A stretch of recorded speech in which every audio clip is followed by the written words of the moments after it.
Good day mga friends! Tayo po ay gagawa ngayon ng papaitan. So, ito po yung ating ingredients na gagamitin at stay tuned po.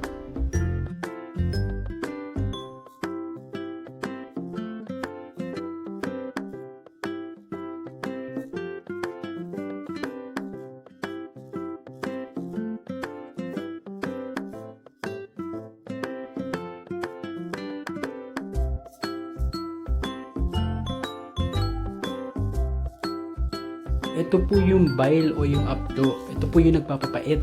So ito po yung pinaka main na sangkap ng papaitan dahil kung hindi po siya mapait, hindi siya papaitan.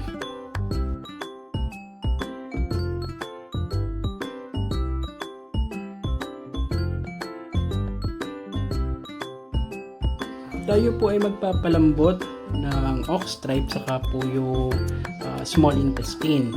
So maglalagay po tayo ng 1 tablespoon na asin at ang papakuluin po natin siya at dun po natin ilalagay yung ox tripe o yung tuwala. Then iboboil po natin siya ng 50 minutes. Ngayon naman po is magpe-prepare tayo ng panggisa. So igigisa na po natin yung remaining ingredients natin. Madali lang po talaga ito.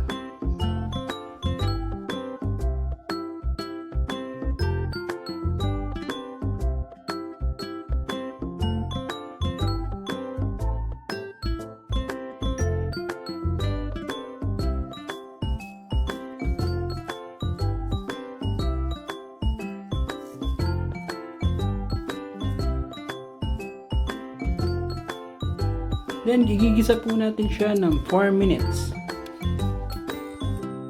After nito, siya po ay lalagyan natin ng asin saka paminta.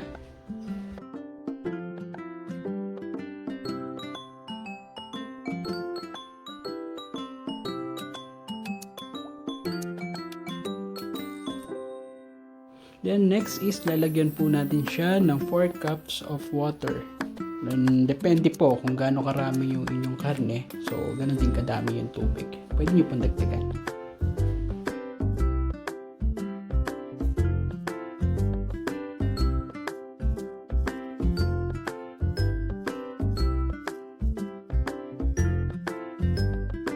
After pong kumulo ng 40 minutes, saka po natin ilalagay yung bile o yung apdo. Ito na po yung pampapait.